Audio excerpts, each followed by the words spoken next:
How much storage do you need? You've made the decision to buy a new iPad, but now the million-dollar question is, how much storage is enough for you? In this video, I figured I'd make it a little bit easier for you by going over what storage options Apple offers and who should buy them. And I also want to spend a minute talking about a big dilemma you may have when buying an iPad that makes it even harder and it's so annoying. Now, going from smallest to largest, we have 64 gig. This may be the option that most people buy, mostly because it's the cheapest option across Apple's lineup. Something I should mention is that at the time of the video going live, 64 gigs is only being offered on the base model iPad and the iPad mini. You can also get it on an older iPad, but Apple seems to be moving away from this option. Anyways, with that out of the way, 64 gig is going to be the best for those of you who are looking to buy an iPad and will mostly do cloud or online based things. Are you someone that plans to stream a lot of Netflix, or perhaps you're somebody that plays a lot of music on Spotify, or you check and respond to emails and you online shop? Well, if that's what you're planning to do with an iPad, you can look no further. The 64 gig is for you. This might be a little bit of storage, but it might not be a problem if you aren't downloading a lot of files or apps locally. 64 gig is also a sweet spot for those of you who have kids and want to buy them the base model iPad. I would not suggest you getting something with more storage for kids because one, they might break it, and two, you can kind of limit how many apps they download by going with a limited size. 64 gig is also good for students that mostly use the iPad for taking notes, streaming in your dorm room, and reviewing class lectures, and most importantly, if you're on that student budget. I actually remember those days. 64 gigs is not for those who plan to do photo editing, gaming, or store a lot of photos on your device.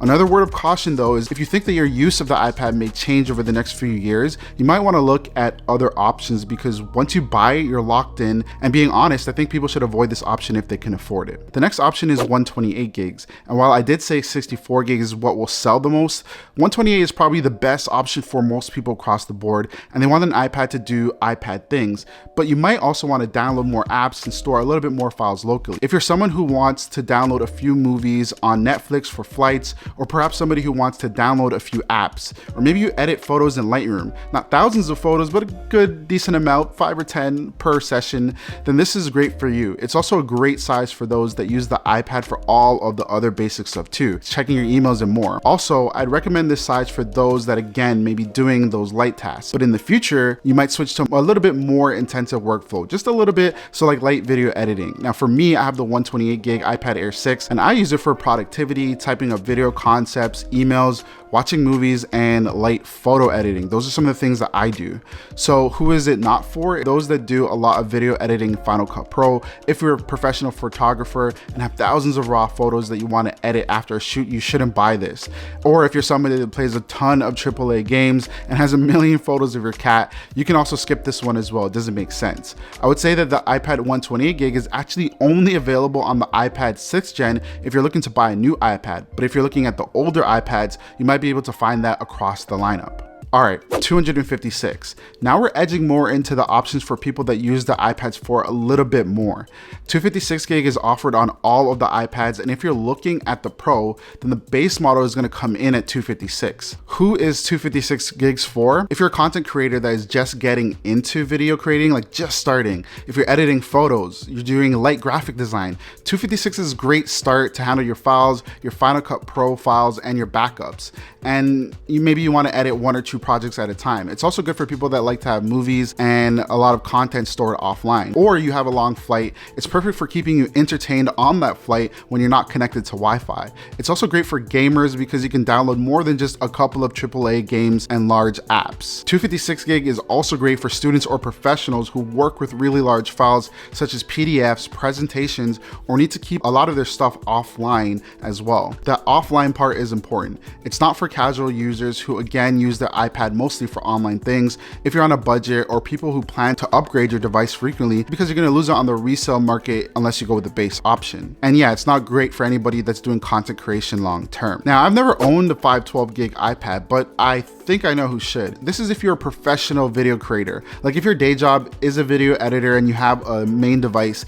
this should be your side device. And it's great for editing photos, or maybe if you do graphic design to pay the bills, then 512 gig is going to be a good option for you. It's also also an option for more advanced gamers that bought an iPad to game on the go more than a hobby gamer that only plays Call of Duty. This will help you store your games without worrying too much about space management, but the worry will still be there. And at this point, you know the drill. Don't buy this if you're a light user, and don't buy it if you are buying it for your child. It's wasting your money. Now, the final option, 1 terabyte and 2 terabyte. I'm gonna batch them both together, mostly because at this point, there are only minor differences between getting 1 TB and 2 TB. This option is perfect for people that plan to hold onto the iPad long term because they use the iPad to actually get things done. Are you a professional content creator that wants to edit multiple video projects, shorts, or TikToks while on the go?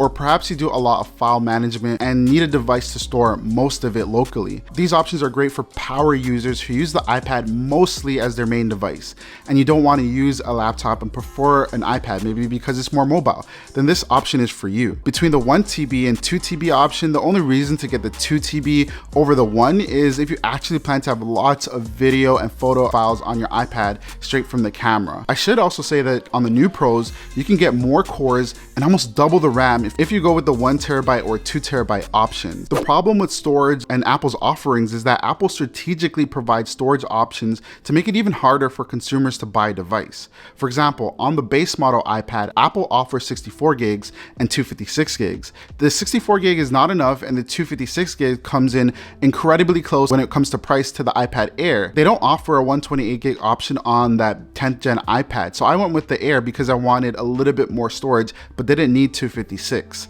This is a difficult dilemma, and Apple kind of forces us to spend more and get a different device because of their ladder. And honestly, as a consumer, that is a little bit annoying, but hopefully this video helps you choose the best bang for your buck. Anyways, I hope you found this video useful. If I missed anything or if you have any questions, drop it down below in the comments. Make sure to give the video a thumbs up if you found it useful, and of course, subscribe for more content. Peace.